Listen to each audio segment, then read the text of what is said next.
For Walt to send a crew down to the West Indies for 6 months was quite an adventurous task.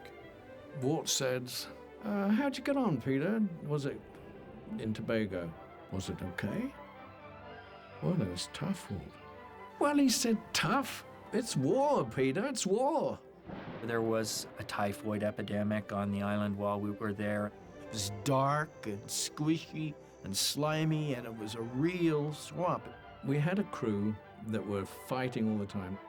We thought he had killed himself. Everybody ran down this hill to get to him. Every single line of dialogue in the entire movie, from the beginning to the end, was unusable. And I'm thinking, what's this on my face? This is a foot of the elephant.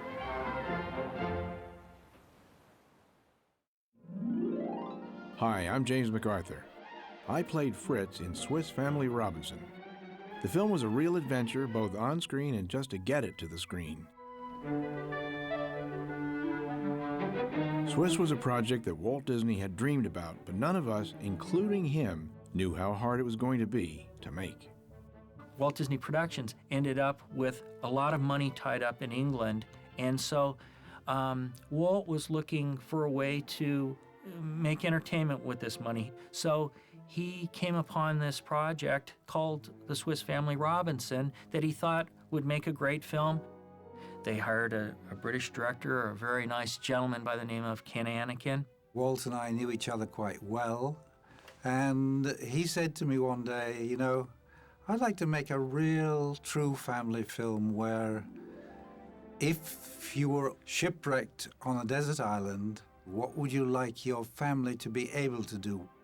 Walt had gotten the idea for Swiss from a book written by Johann Weiss, but turning a quaint 19th century story into a script for a dynamic movie had its own special demands. What we did is we more or less threw Weiss's book away. It wasn't quite like the book, thank goodness, because the book is, you read it today, it would be hard to do the way it's written. It's written in 1855 or whatever.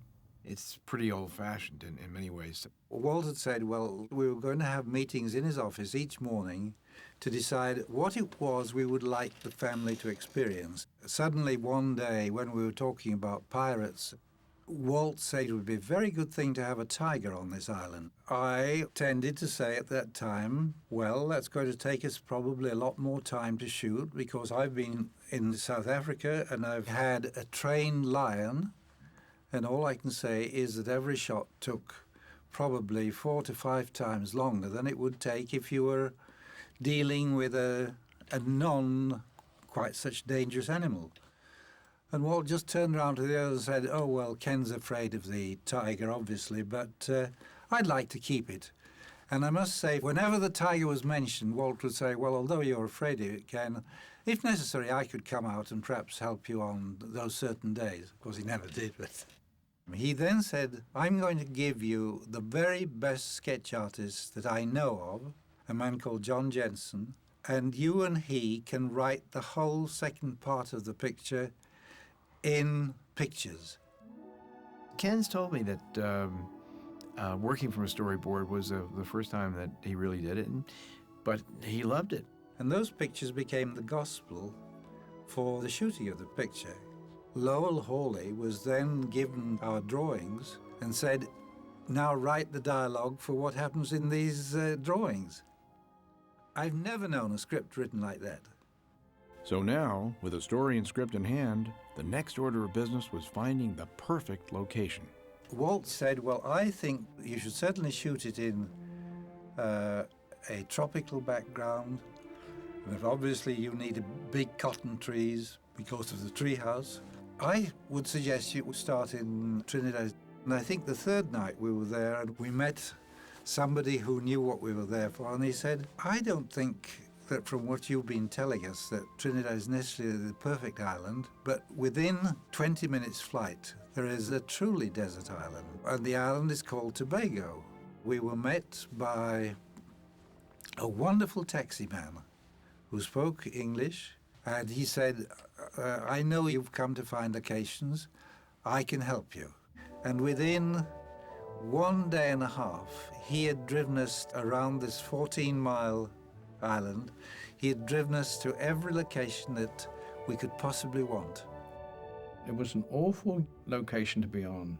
It took a lot of guts from the director to withstand all that shooting that they had to do with wild animals and everything, with the wild animals of the actors as well, because they got kind of wild too. I don't blame them. Now that the location was set, word went out to us actors that we were shipping out to an island paradise. And you know that's exactly what it was at first. Right after I graduated from high school in 1959, I was told the studio was going to do The Swiss Family Robinson. They said, go to the State Department, get your passport, get all your shots, gamma globulin, hepatitis B, this, that, and the other. You're going to Tobago. And everybody said, what? And it's Tobago. It's an island off the tip of Trinidad. And so in 1960, off we went. It's a very small island. I think it's only about 10 miles long and 4 miles wide. I've been all over the world shooting locations, and I don't think I've ever been to a more lovely location. It had everything, and it had mountains, it had swamps, it had kind of even a desert. Tobago was the paradise island. I mean, it was absolutely unbelievable. No golf course, nothing, and just birds and trees and flowers and sea, and it was just sensational. It was very primitive in some ways. I don't think Tobago had been much developed when we were there. Once you're on the island, you're working under different conditions. You don't have the luxury of the help that you need. Everything is rather primitive in terms of transportation. So therefore, it's physical in that you have to drag everything out yourself. You have to build buildings to house yourself, your shops. I went to Trinidad and I had to buy a large anvil. Must have weighed 250 pounds at least. And I asked one of my local help to put this over on a tree stump. He reached up on the truck, he got the anvil, put it on his head, and carried it over and put it on the tree stump. It didn't take long before visions of a tropical paradise were replaced with the reality that making a movie on such a remote island wasn't going to be easy. It has two things. It's hateful to live there. It's beautiful to live there. There was a typhoid epidemic on the island while we were there and so on, and everyone had to become inoculated. We saw great changes in the weather, from knock you down, blowing wind and rain going sideways, rain like cats and dogs for half an hour, and then the sun would come out as if it never happened. Working on a picture such as Swiss Family Robinson has its problems, of course.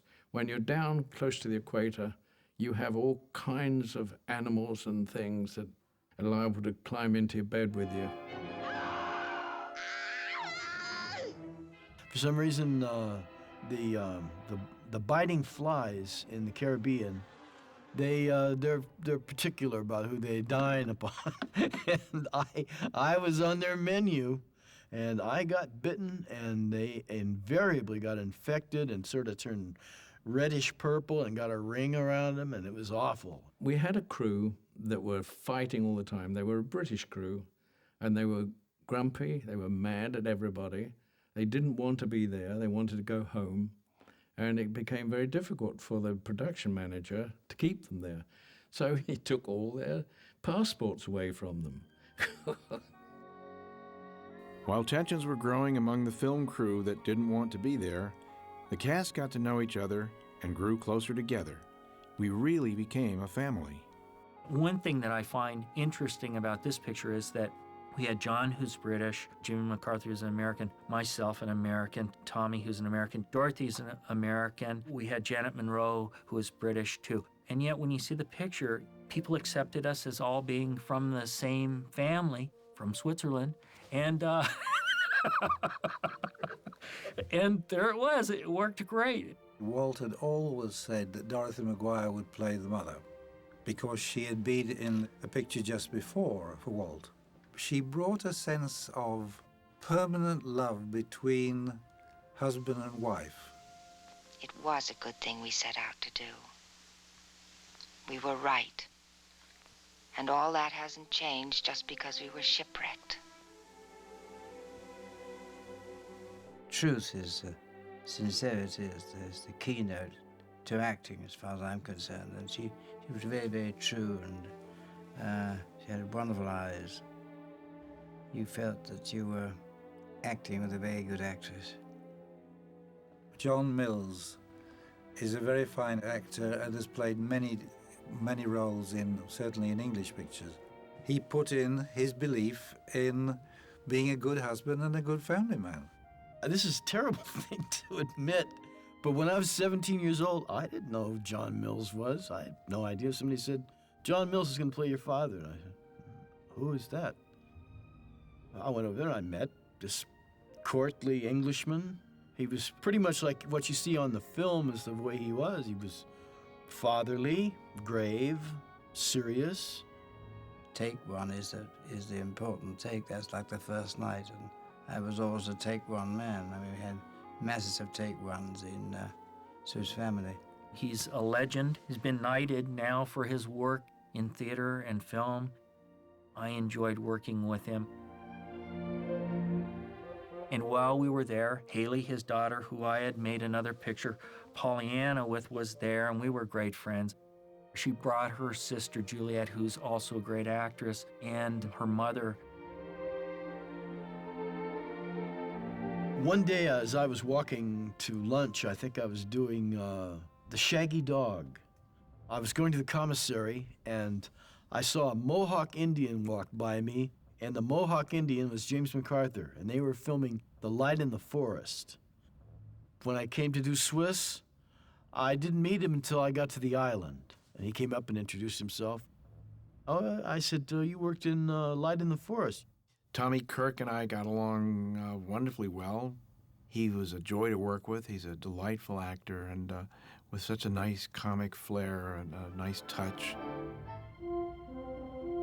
Jimmy's idea of sport was scuba diving. He would go swimming out to sea. He swam out a mile one time with a tank on his back in the Caribbean. He could have run into a 20-foot great white who was not there for an autograph.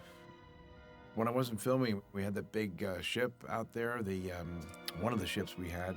I used to go up the mast, and I could jump off the ship and hit the water and go about 45 feet underwater to the bottom or close to it.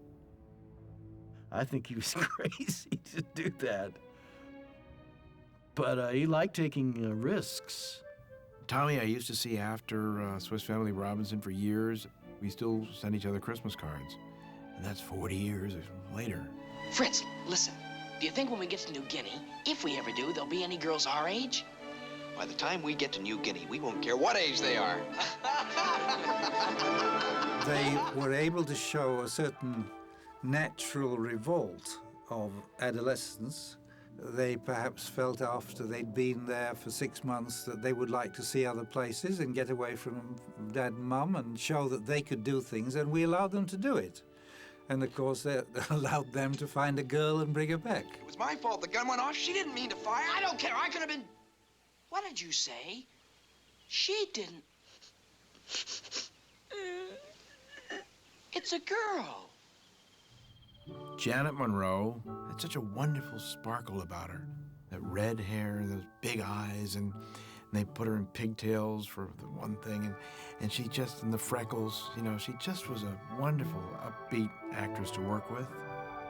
When I met Janet Monroe, I happened to go into the screening room, and I saw Darby O'Gill and the Little People.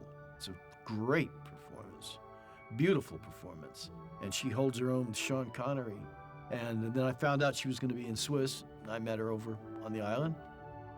She was just, Jimmy MacArthur said, a great gal. I think my chief delight on that picture was Sesu Hayakawa.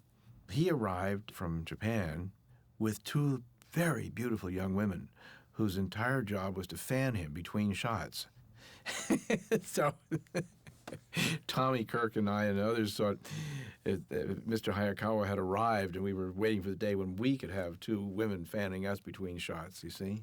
He, of course, was wonderful, and he had that face, and made a great pirate leader. They all behaved like a family and accepted it, possibly because the story shows them all sharing difficulties together. And speaking of difficulties, try making a movie on a distant island with a cranky crew and a boatload of animals that didn't want to be there either, as we all learned in one of the very first sequences in the film. And of course, on this picture, we had so many animals.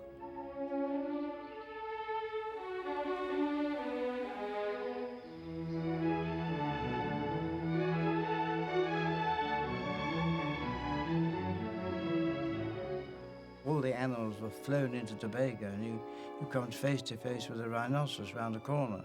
Well, you don't know what a pig's going to do or anything else, so trying to get a hold of those pigs, and they're in the water, and they don't know what's going to happen. It was, it was a free-for-all. I didn't find it particularly arduous because I wasn't in Ken Annakin, the director's, shoes. That sequence took 2 weeks to shoot because getting those animals all in the right position was almost an impossible job. Probably that was more difficult than anything else we did. We rigged the raft with undersea cables over to shore and attached to a Land Rover automobile. We have to rig all the animals with their different flotation gear, swim them out, tie them together with rope to the raft, and then tow the whole thing with all these animals attached behind. All of the rigging then wants to go away when the currents move things, and it's just a very trying thing to do. The waves, of course, don't cooperate. When you want them to be smooth and regular, here comes one that you don't want.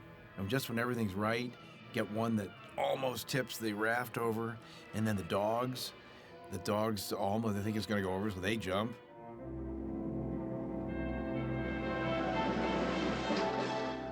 The local people caught us a sea turtle. It must have been 4 feet in diameter. It was large. We made a fiberglass pan that we could attach to the turtle, made a long pipe tongue between the raft and the turtle. The turtle can't dive. All he can do is wiggle his feet, which he did. Of course, the rope was attached that you could see. It's pulling us. We never used a single double on that sequence. The main cast agreed to go on the raft.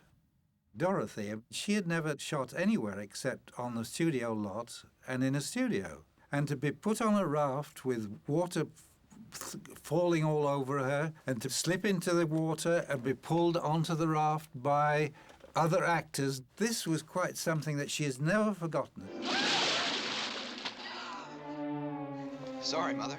And also says that I showed her something about life that she never believed possible because she'd always been just acting, and here she was experiencing really what we showed. In that sequence, the dog is pulled ashore, and Dorothy then puts her arms round it. You see? They didn't sink us. Let's get to shore.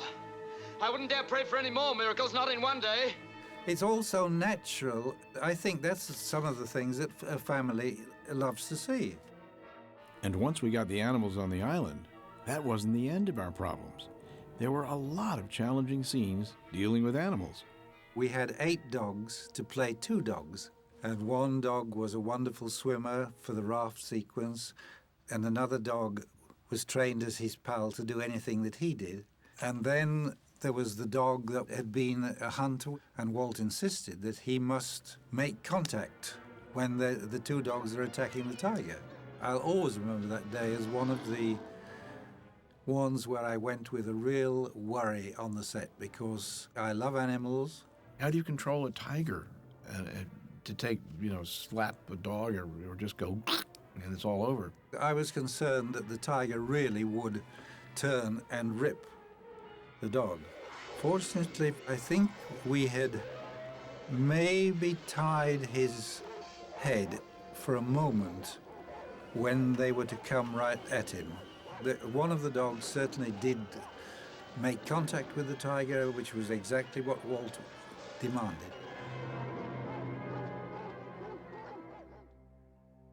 There were 2 big tortoises, there were 40 monkeys, there was a big elephant and a small elephant, but we only used the little elephant. The young elephant was the star with Moochie. I have a baby elephant that I've caught, and we're going to launch this boat into the surf. But it comes time to film it. We get ready to go. I take this elephant and I go out into the surf with it, and as we're there, the wave comes in and it picks up the boat, and this baby elephant, because he's got so much buoyancy, he starts to go up, and I'm not as buoyant as he is, so the elephant goes up and I go down. And then the swell goes away, and I'm kind of laying down at this point, and I'm thinking, what's this on my face? And I'm thinking, oh, this is sand underneath me. And then I think, this is a foot of the elephant. And what's happened is the waves picked the elephant up in the boat and lifted them up, and I've sunk down, and now the elephant has come down, and he's on top of me. So he has his foot right on my face, and because I'm in the sand of the surf, I'm not hurt at all, but I can't get up. He's standing on me now. I've gotten completely underneath him.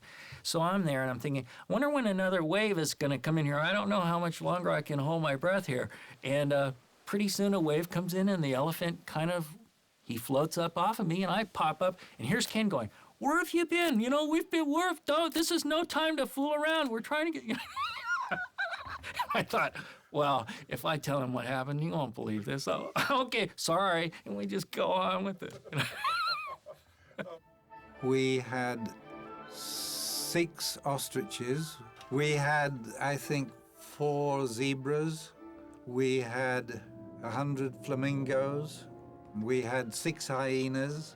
I was absolutely fearless at those days, but there was a hyena in the scene and I had a big knife, which I probably thought was good or something, but you know, hyenas are pretty tough things, and so that scares me more when I see the movie, that hyena business, than anything else, thinking how close I was to that hyena.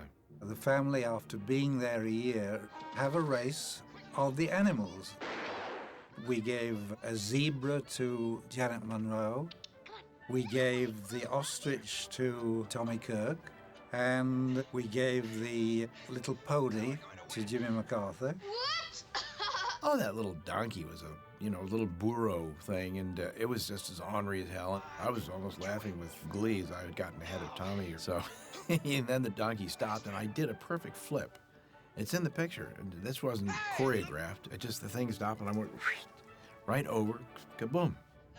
There's a thing that Ernst does in the movie, which is, of course, Ride the Ostrich.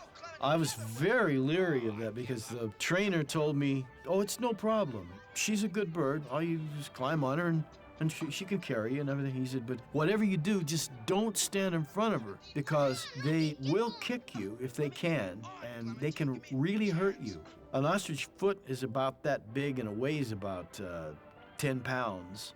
And it's clawed. It's a great big leathery thing like that. No fair, Ernst! You have to ride him! And they can disembowel you. They can take your head off your shoulders if they kick you right. He said, just don't get in front of her, and you'll be all right. So I was very conscious of that.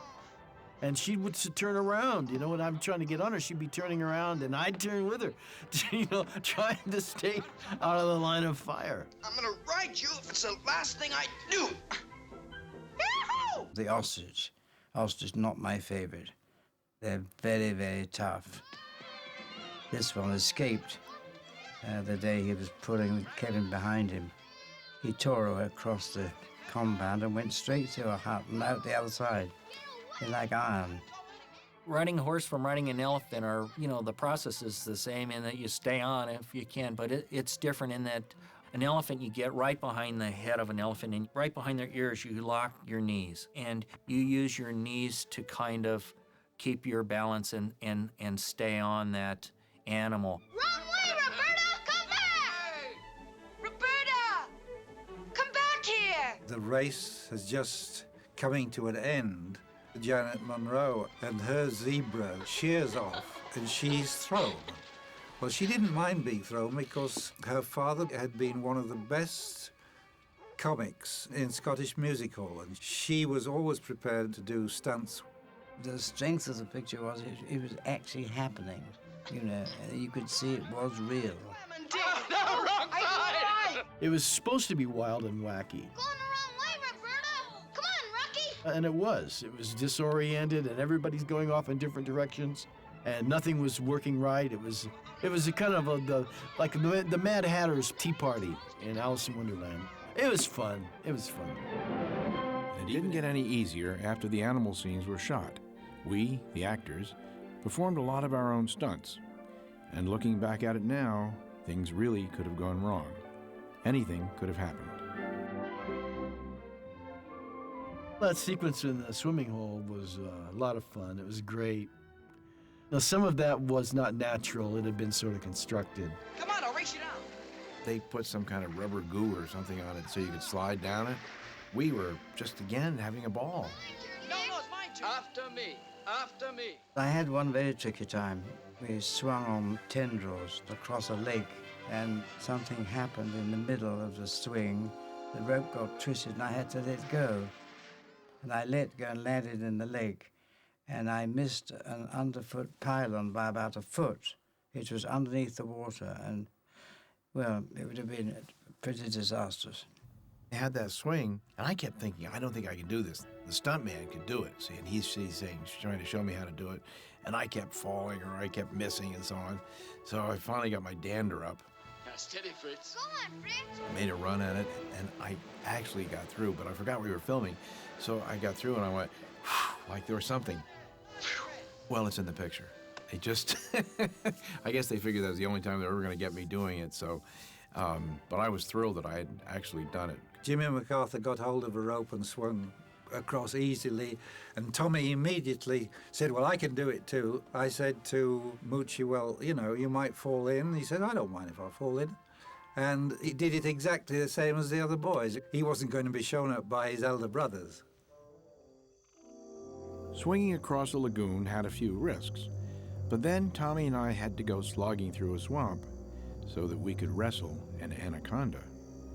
There was a real swamp on the island, and we filmed it there, and it was mucky, murky, black water, and like ooze underneath that came up about to your chin. It was nasty. It was brackish water. It had all kinds of animals in it, crabs and whatever. You'd be stepping on slimy roots and things, and you begin to think, you know, if I had to look at that swamp today, I'd probably see it a lot differently than I did then. We were mighty warriors at that age. It was not created by the art department. We were in that thing for about a week, and it was kind of warm and soupy water, and there were bugs and leeches. The scene where the two boys are in the pool with the anaconda, I had two regular young stunt people to double who looked like Jimmy and Tommy. So I always remember Jimmy coming to me and saying, you know, we're going to have to do close-ups in that sequence that you shot with the anaconda. They had already been talking to the animal handler for the anaconda, and he had been showing them that an anaconda has to breathe.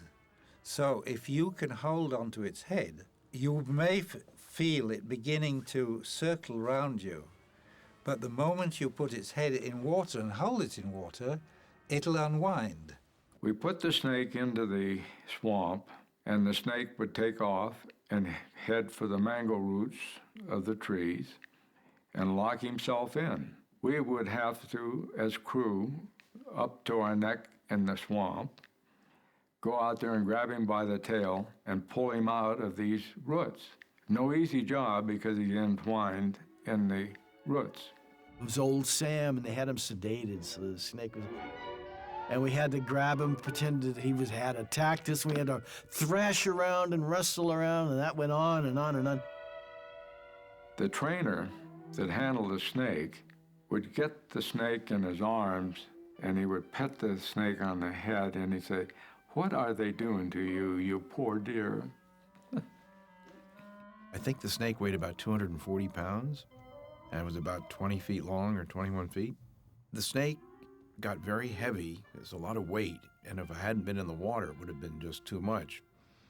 And then as they wrapped the snake around me, and suddenly around me came this head, about 3 times the size of this.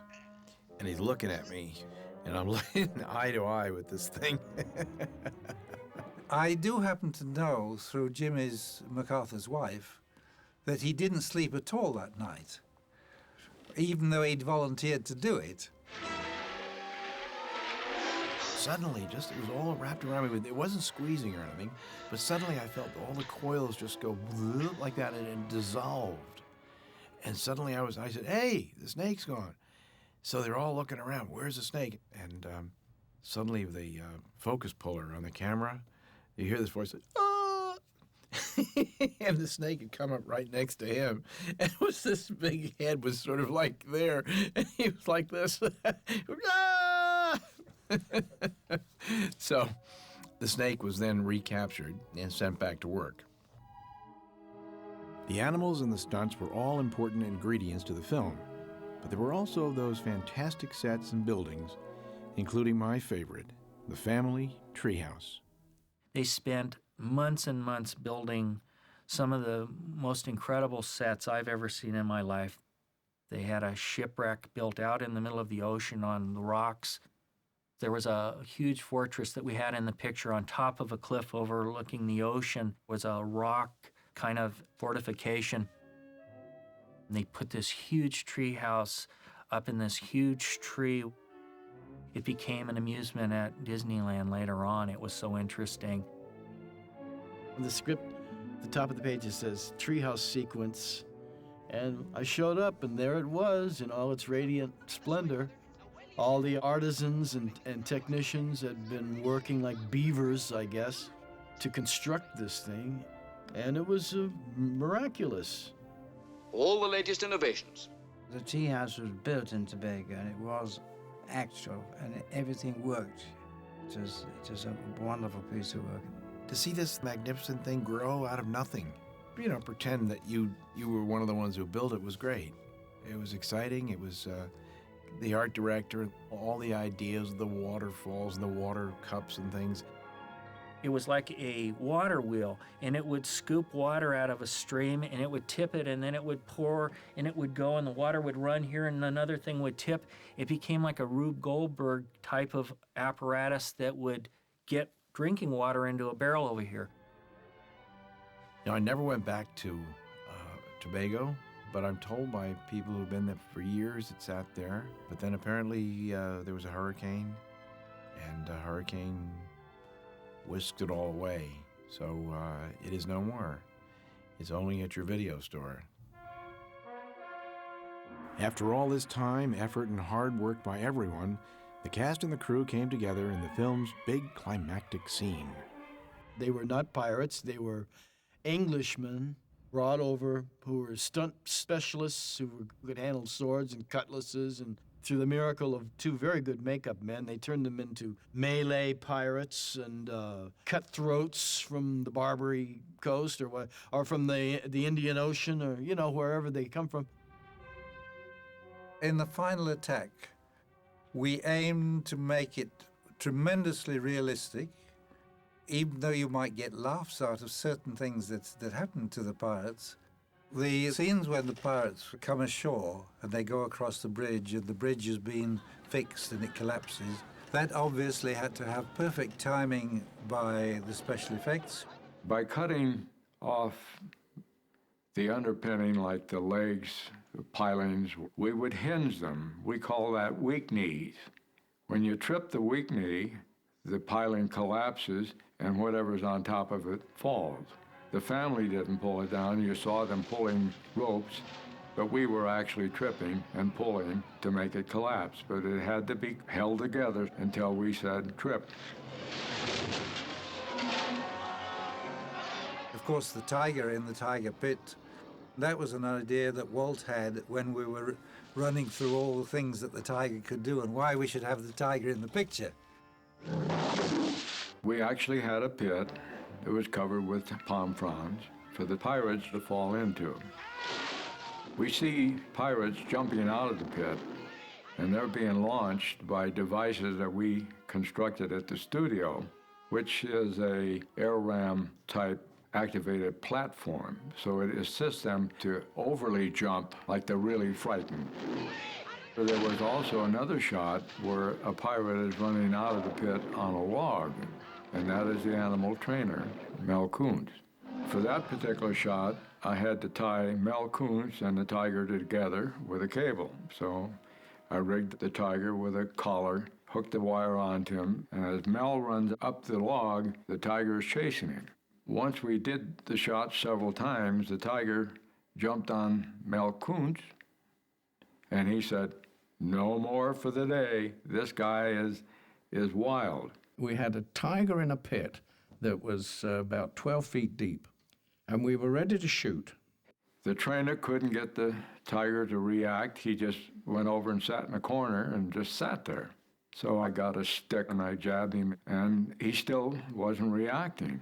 So I went to my bag of tricks, and I got a CO2 bottle, which is like compressed air, put a tube on the end of a hose, and I stuck it under his butt and hit the air, and it went shh. Well, that scared him. We're looking down into the tank. Now the question came up, can he jump out of this? Oh, no. Tigers can't jump. They can't jump 12 feet.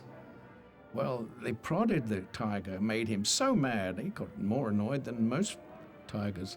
He took off, and he went over the top of the wall. He jumped up onto this platform, and right there where it was about 6 feet from us, and we had a script girl with us. The trainer comes down out of the cage, and he's calling, "Here, kitty, kitty, kitty. Here, kitty, kitty, kitty." Yak said, "Don't worry." He said, "I have an axe handle." He didn't have to tell us, we could see it. He said, "I'll stick this down his throat if he jumps towards us." I thought, well, it's okay, but does the tiger know it has to keep its mouth open when it's jumping? So needless to say, we raised the walls, and then we went back, and we got some of the snarling and action that you see on the film today.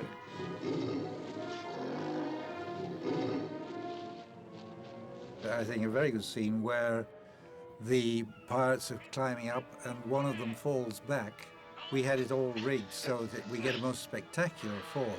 The real stuntman has a drop onto a mattress hidden behind a rock, and someone else behind that rock then tosses the dummy over into the sea.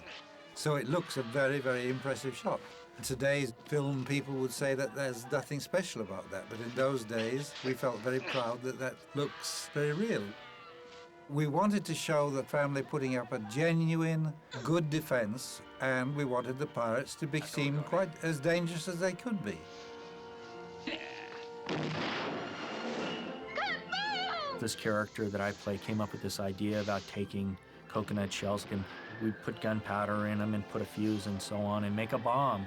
The effects guys have designed these bombs that we throw in. We had probably one of the great all-time special effects men on that show, Danny Lee. He had devised these coconut bombs, and they had inside of them an explosive, and connected to this explosive device is a very fine wire. He would run them down our shirt or pants leg and run it to that nail board, and I would have in my hand a bomb. It would have another fuse on it that had gunpowder in the fuse like you would on a firecracker, for instance. And so now I have that bomb, it's lit, we roll the camera, I run over, I throw it. As soon as I let it go out of my hand, Danny makes it explode. And therefore it's safe and nobody could get hurt. You know those coconut bombs? They work right well. The rock pile was styrofoam again. Instead of putting powder charges, which would be too violent and probably blow them to pieces, we used air. We had air launchers mounted in the ground, a bed on top of it, and placed the rocks on top of that so we could soften the shock against the boulders. So when we fired the shot, to get the effect that it was an explosion, around it we actually had explosive charges going off at the same time as the rocks were going in the air. We've got him on the run! It was very well planned. They had the best experts, and it was all done to be safe, because if somebody got hurt, it's a very serious thing. For example, all those logs they rolled on, they were made out of styrofoam. They weighed about 6 ounces. You could pick them up with one hand. So they were harmless. And the boulders, the same thing, they were styrofoam. You see people get rolled over by coconut logs, the pirates get and they somehow seem to get up and keep going, you know, nothing seems to bother them, you know, they just keep coming at you, you know, it's made with what you would call restrained action, in that it's not truly that violent. We had a few sprains, I'm sure, but there was nothing with all the pirates and what have you. But there was nobody hurt. If you go back and watch it on video a couple of times, you can count pirates who died more than once, too. But even with all the clever props, the planning and precautions, there were a couple of close calls behind the scenes while we filmed that last sequence. There was a prop man. Ken said, okay, give the pirates their muskets and so on, and he went over. He had these muskets leaning against at the trunk of a coconut tree, and he goes over to get an armful of them. Well, the coconut tree let go of one of these coconuts, and it came down and caught him right on the top of the head. And he was out. That was it. They took him right now. Everybody was extremely frightened, off to the hospital, and he was fine. It turned out he was fine. Another day, we were doing the sequence where we have the pirate fight at the fortress, and one of the set dressers was up there, and we had these long vine fuses that we would light, and explosions would go off. He was trying to pull one of these vines into position, and he pulled hard on it, and it snapped, and he went backwards, and if you look at the film, you'll see this hill that these logs roll down, and they eventually go down all the way into a pit that's down. He rolled all the way down this hill backwards and went right into this pit that they had dug to put this tiger in. We thought he had killed himself. Everybody ran down this hill to get to him. He was fine. He was just stunned. But that type of thing was continually happening. It was Disney stunts and Disney fun. It was a Disney picture. This wasn't about reality, and there wasn't going to be people, blood spurting out of them and what have you. This was going to be for people to have a good time at, you know. So we finished with everything and were then sent home. Unfortunately, there was a big problem with the sound. We never went into a normal studio. We built a studio in corrugated iron. And all our studio shots, say the interior of the treehouse where Dorothy's playing the organ and where Moochie has got the monkey on his arm, where they all dance, where Jimmy and Tommy are rivals to dance with Janet Monroe. All those are shot in that studio. We were shooting sometimes in the corrugated iron studio with such rain falling that none of us could hear what the other said. Every single line of dialogue in the entire movie, from the beginning to the end, was unusable. It was awful, barely audible, with pops and squeaks and hisses and everything. I don't see how you ever managed to get it ashore. Well, I couldn't have done it alone. Fritz and Ernst helped out. We brought the whole cast back to England, and for 28 days had them in Pinewood Studios, post-syncing every scene in the picture. And record every single line in a soundstage and dub it, looping it was called, and dub it on top of the film speech. And so that was a lot of work. And I've never, ever once, ever heard anybody even think that the picture had been post-synced. Fortunately, that was the last of our problems, and the film was finished. It had taken longer than planned and ended up to be very expensive. Now, all that remained was to see how an audience would react to Swiss Family Robinson. This was not a cheap film. This was a lot of expense. But in the end, well, I think they're still happy. The picture took actually 24 weeks in total. I think that was about 2 to 2.5 weeks probably over schedule. Bill Anderson was quite content with that because he knew what we were getting. He got moans from Walt that we were going over budget. We didn't have any really serious opposition to what we were doing because Walt, seeing the rushes, saw that I was shooting what we had agreed to shoot. Walt always was interested in doing things for entertainment, and a lot of times he would say, I don't really care what it costs. We'll fix that later.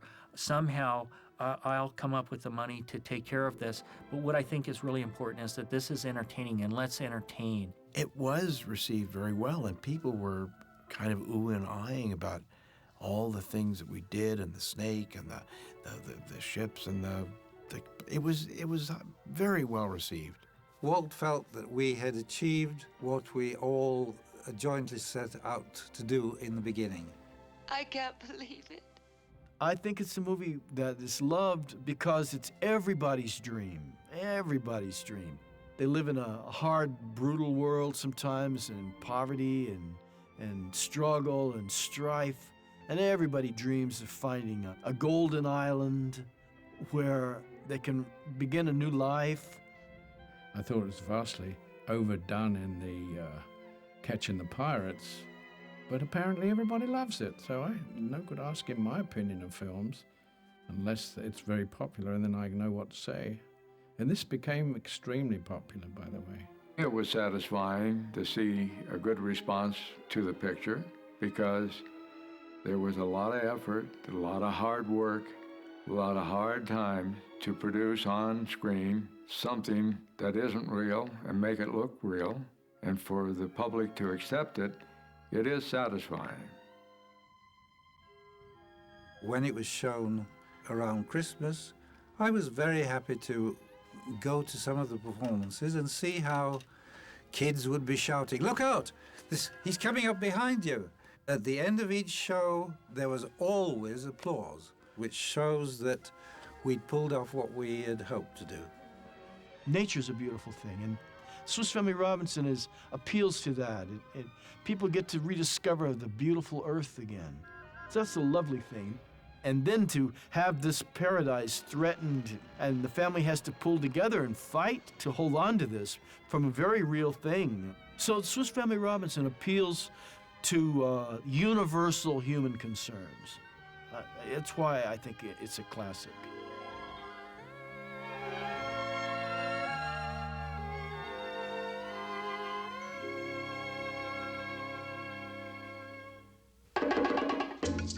What does anybody do in their spare time on an island? Well, the rum is fine any time of year. Many people would be drinking rum. I did too, I'm sure. That's why I'm drunk now. That drumming on those oil drums, I heard that till it was coming out of my ears. And they play those things incessantly. I had not gone to see a steel drum band in 40 years because I had enough to last me for my entire lifetime. There were boyfriends and girlfriends and people whose eyes wandered to a shapely ankle now and then, and it was humanity. It was a great experience.